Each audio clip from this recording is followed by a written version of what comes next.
Hi friends, welcome back to my channel. ఈ రోజైతే నేను బ్లాస్ట్ మూవీని ఎక్స్ప్లెనేషన్ చేస్తాను. ఈ మూవీ స్టార్టింగ్లో రాజారాం ఫ్యామిలీని అయితే చూపిస్తారు. ఈ ఫ్యామిలీలో రాజారాం, అతని భార్య నీలవేణి, కూతురు నీల, తన తమ్ముడైన అజిత్ ఉంటారు. రాజారాం చిన్నపిల్లలకి కరాటీ క్లాసులు అయితే నేర్పిస్తూ ఉంటాడు. చిన్నపిల్లలకి కరాటీ క్లాస్ అయ్యాక ఒకరోజు రాజారాం తన కూతురు నీల 8 సంవత్సరాలు ఏడుస్తూ ఇంటికి వస్తుంది. దానికి రాజారాం ఏమైందని అడుగుతాడు. దానికి నీల అరుణ్ నన్ను కొట్టాడని చెప్తుంది. దానికి రాజారాం తిరిగి వెళ్ళి కొట్టమంటాడు. కానీ అరుణ్ ఇంకా గట్టిగా అయితే కొడతాడు. మళ్ళీ ఇంటికి వచ్చి ఏడుస్తూ ఉంటుంది. అప్పుడు రాజారాం దగ్గరికి తీసుకుని, ఇప్పుడైతే మేము ఉన్నాము, కానీ ఫ్యూచర్లో అరుణ్ లాంటి మనుషులు చాలామంది నీకు ఎదురుపడతారు, అప్పుడు ఏం చేస్తావు అంటాడు. దానికి నీల తను కరాటీ నేర్చుకుంటాను అంటుంది. తరువాత నుంచి నీల కరాటీ చాలా పట్టుదలతో నేర్చుకుంటూ ఉంటుంది. ఒకరోజు ఒక టోర్నమెంట్కి అయితే పార్టిసిపేట్ కూడా చేస్తుంది. కానీ టోర్నమెంట్లో నీల ఓడిపోతుంది. ఆ రోజు రాత్రి తను భోజనం చెయ్యకుండానే పడుకుని ఆలోచిస్తూ ఉంటుంది. అప్పుడు వాళ్ళ నాన్న దగ్గరికి వచ్చి అడుగుతాడు. దానికి నీల, ఈరోజు నేను టోర్నమెంట్కి అయితే ఓడిపోయినందుకు చాలా బాధగా ఉన్నాను అంటుంది. దానికి రాజారాం, నువ్వు ఇక్కడి నుంచి ఓడిపోవు అంటాడు. ఎందుకంటే తను కూడా 34 మ్యాచ్లు ఆడానని, కానీ అందులోని ఒక్క మ్యాచ్, ఫస్ట్ మ్యాచ్ మాత్రం ఓడిపోయాను అంటాడు. అందుకు అలాగే నీల కూడా వాళ్ళ అంకుల్ని అడుగుతుంది. నాన్నకి ఎవరు కరాటీ నేర్పించారు అని అడుగుతుంది. దానికి వాళ్ళ తాతయ్య అని అంటాడు. వాళ్ళ డాడీయా అని అడుగుతుంది. కాదమ్మా, మమ్మీ వాళ్ళ నాన్నగారు నేర్పించారు అంటాడు. ఫస్ట్ మీ నాన్న ఓడిపోయింది కూడా మీ అమ్మ చేతిలోని అనేసి చెప్తాడు. నీల తర్వాత అరుణ్ని కొడుతుంది, కింద పడిపోతాడు. అలా అందరు పిల్లలు చూసి నీలను విచిత్రంగా చూస్తూ ఉంటారు. నెక్స్ట్ నుండి నీల చాలా బాగా కరాటీ అయితే నేర్చుకుంటుంది. చుట్టుపక్కల పిల్లలు కూడా కొడుతుంది. వాళ్ళ అమ్మకి వచ్చి కంప్లైంట్ ఇస్తూ ఉంటారు. కానీ వాళ్ళమ్మ నీలను తిడుతూ ఉంటుంది. టోర్నమెంట్లో తప్ప బయట ఎవరిని కొట్టద్దని అంటుంది. దానికి ఓకే చెప్తుంది. కానీ మళ్ళీ తిరిగి వెళ్ళి కొడుతుంది. దానికి వాళ్ళమ్మకి చెప్పినందుకు కొట్టానని అంటుంది. ఇక్కడ నుంచి కథ అయితే 15 సంవత్సరాల తర్వాతకి వెళ్తుంది. నీల ఒక ఆఫీసులో అయితే జాయిన్ అవుతుంది. అంతేకాకుండా తను మెడికల్ షాప్ కూడా చూసుకుంటూ ఉంటుంది. తన కరాటీ పిల్లల కోసమని రాజారాం ఒక బాత్రూమ్ కట్టించడానికి ఒక గొయ్యనైతే తవ్విస్తాడు. ఇక్కడ అజిత్ తన ఫ్రెండ్ మ్యారేజ్ అని ఊరికైతే వెళ్తాడు. అక్కడ నుండి 2 రోజుల తర్వాత తిరుపతికి వెళ్ళి వస్తానని చెప్తాడు. మెడికల్ షాప్ చూసుకోమని రాజారాంకి చెప్తాడు. అలాగే నీల, ఈరోజు నువ్వు ఎలా వెళ్తావో ఆఫీస్కి అని అడుగుతాడు. దానికి నీల ఆఫీస్ క్యాబ్ అయితే వస్తుందని చెప్తుంది. ఆఫీస్కి వెళ్ళాక అక్కడ ఉన్న టీమ్ మేనేజర్ నీల యొక్క సీట్ని తన రూమ్ ఎదురుగుండా చేంజ్ చేయమంటాడు. నెక్స్ట్ నీల ఆఫీస్కు అయ్యాక క్యాబ్లో వెళ్తుండగా అదే క్యాబ్లో టీమ్ మేనేజర్ కూడా వచ్చి జాయిన్ అవుతాడు. నీలని నీకెంత శాలరీ అని అడుగుతాడు. తనకు 30K అంటుంది. శాలరీ పెంచుతానని తన మీద చెయ్యి వేసి మిస్బిహేవ్ అయితే చేస్తాడు. అప్పుడు నీలకి బాగా కోపం వచ్చి గట్టిగా కొట్టి కారు నుంచి అయితే బయటికి తోసేస్తుంది. నెక్స్ట్ సీన్లో వరుణ్ దయాల అనే ఒక పెద్ద వ్యాపారవేత్తనైతే చూపిస్తారు. తను చాలా కిరాతకుడు. తన టెక్స్టైల్ వ్యాపారం, మైనింగ్ బిజినెస్ చేస్తూ ఉంటాడు. తన మైనింగ్ బిజినెస్కి ఎవరు అడ్డు వచ్చినా చాలా కిరాతకంగా అయితే చంపేస్తాడు. అయితే తన బిజినెస్ కోసమని ఎవరిని పట్టించుకోడు. అలా వరుణ్ దయాల ఒక ఊరిని కూడా నాశనం చేస్తాడు. అలాంటి వరుణ్ దయాల కన్ను అయితే కీలకాడు అని ఒక ఊరిపైన ఉన్న కొండ మీద పడుతుంది. కానీ ఆ కొండను పగలగొడితే ఆ కొండ కింద ఉన్న ప్రజలందరూ చనిపోతారు. 1300 జనం దాకా చనిపోతారు. 8 గ్రామాలైతే ఉన్నాయి. కానీ వరుణ్ అదేమీ పట్టించుకోకుండా అక్కడ మైనింగ్ చేయడానికని మినిస్టర్ దగ్గరికి వెళ్తాడు. మినిస్టర్ 300 అడుగుల వరకు తవ్వించడానికి ఏమీ ప్రాబ్లం లేదని అంటాడు. ఆ కొండ విరిగి ఊరి మీద పడినా నీకు ఏ ప్రాబ్లం రాకుండా నేను చూసుకుంటానని, కానీ తనకి 1000 కోట్లు కావాలని తన బ్యాంక్ అకౌంట్కి పంపించమని అని అంటాడు. దానికి వరుణ్ దయాల ఓకే అంటాడు. వరుణ్ దయాల నెక్స్ట్ అబ్రహీంకి ఫోన్ చేసి 1000 కోట్లు వైట్గా మార్చి ఒక ట్రస్ట్ అకౌంట్కి మార్చాలని అంటాడు. దానికి అబ్రహీం ఓకే చెప్తాడు.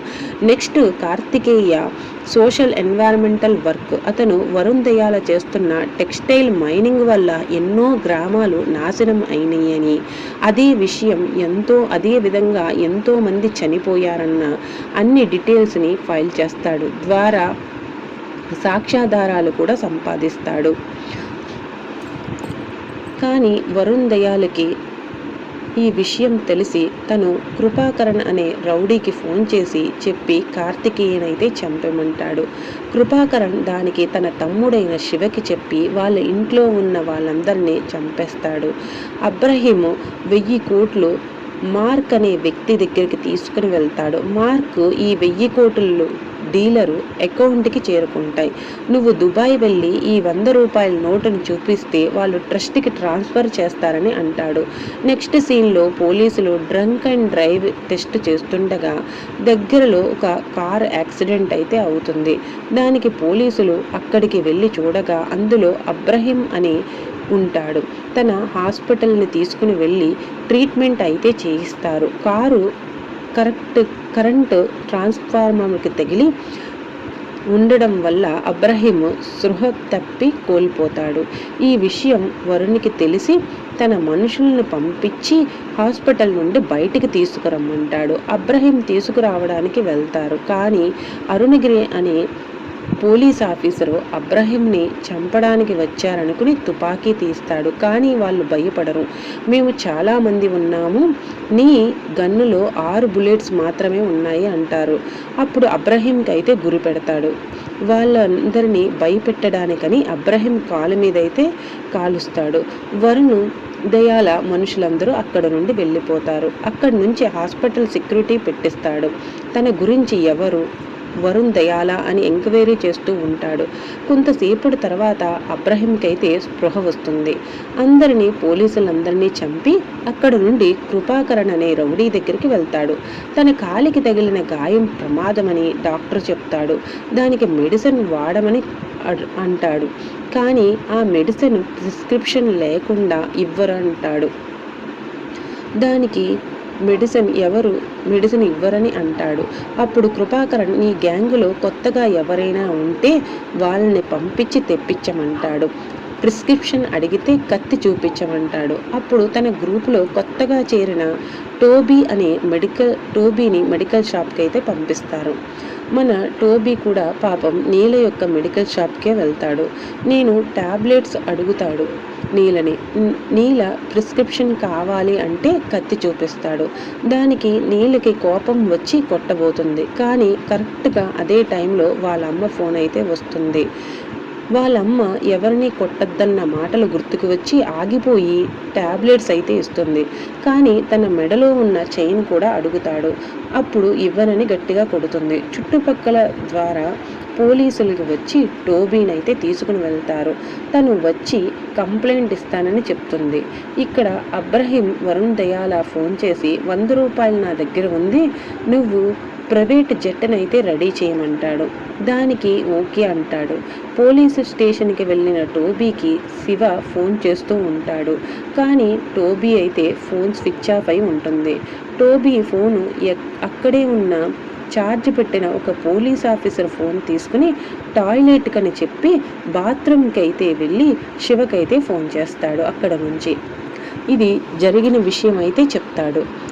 టాబ్లెట్స్ ఎవరికి అని టోనీని టార్చర్ చేస్తే నిజం చెప్పేస్తాడని, ఆల్రెడీ అరుణగిరి పోలీసులందరినీ కొట్టిన కోపంలో ఉన్నాడు అని, నాకేమీ ప్రాబ్లం లేదు, నేనైతే దుబాయ్కి వెళ్ళిపోతాను అంటాడు అబ్రహీం. నీకే ప్రాబ్లం అవుతుందని నీల వెళ్ళి టాబ్లెట్స్ గురించి పోలీసులకి చెప్పే లోపే వాళ్ళ ఫ్యామిలీని చంపేయమంటాడు అబ్రహీం. నీల ఫ్యామిలీని చంపడానికని కృపాకరం తమ్ముడైన శివ 5 రౌడీలు తీసుకుని వెళ్తాడు.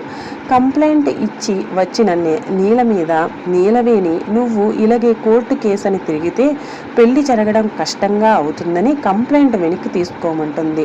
దానికి ఓకే అంటాడు రాజారాం కూడా.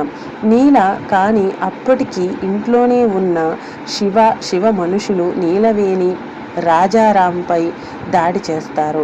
కానీ వీళ్ళ ముగ్గురు కలిసి రౌడీలందరినీ చంపేస్తారు. అది చూసి నీలవేణి భయపడుతూ ఉంటుంది.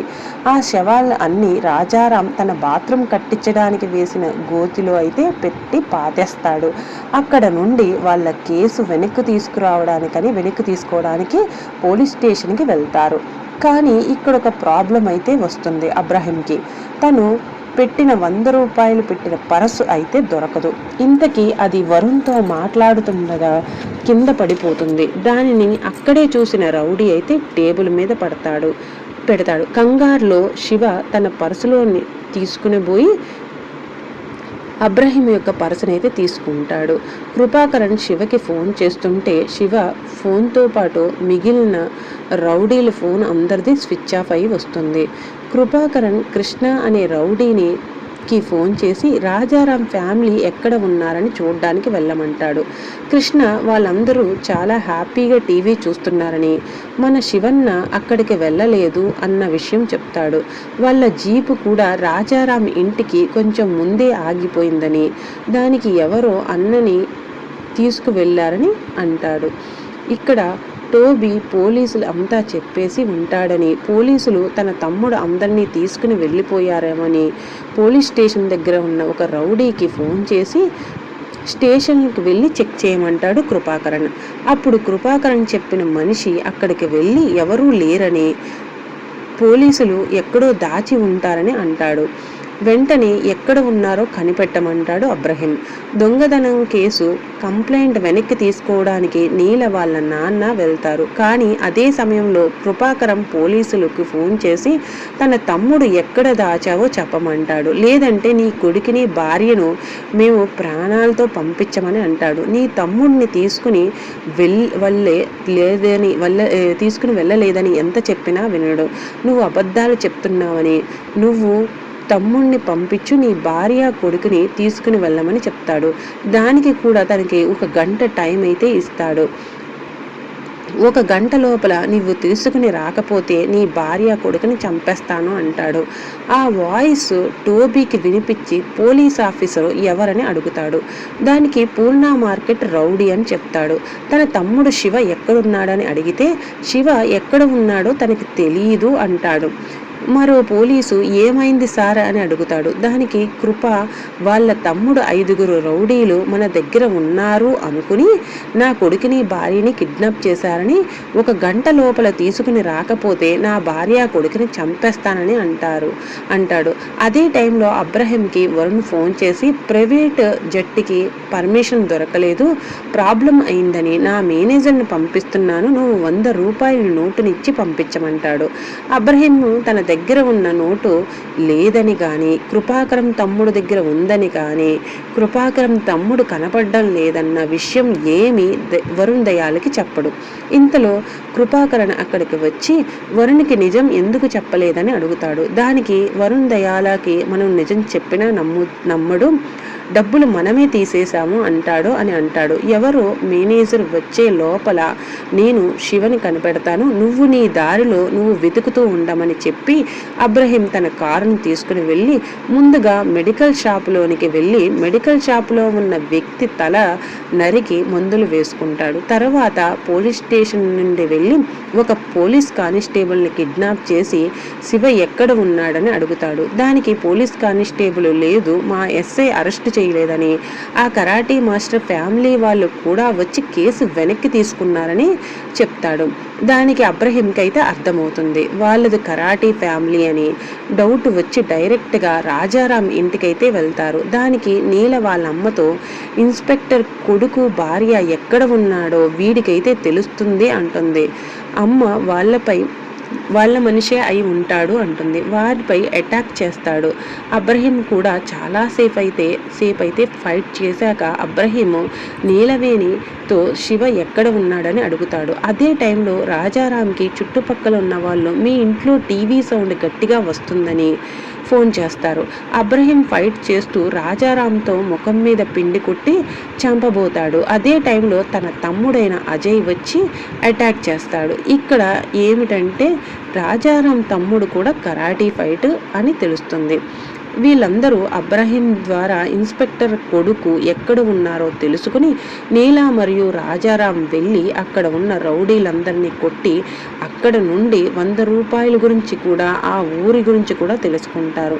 ఇక్కడే నీల 100 రూపాయల నోటును కూడా వాళ్ళ అంకుల్కి ఫోన్ చేసి శివ డెడ్ బాడీ నుంచి తీయించి కాల్చివేయమంటుంది. నెక్స్ట్ సీన్లో దీన్ని అంతం చెయ్యాలి అంటే వరుణ్ అంతం చెయ్యాలి అని అర్థమవుతుంది. ఇక్కడ వరుణ్ దయాల యొక్క మేనేజరు చచ్చిపోయినట్టు మనకి న్యూస్లో స్క్రోల్ అవుతూ ఉంటుంది. వరుణ్ దయాల అక్కడ ఉన్న సీసీ ఫొటోస్ ద్వారా ఎవరు చంపారని ఎంక్వైరీ చేస్తూ ఉంటాడు. అదే టైంలో నీల వాళ్ళ నాన్న రాజారాం వచ్చి అందరినీ చంపేస్తారు.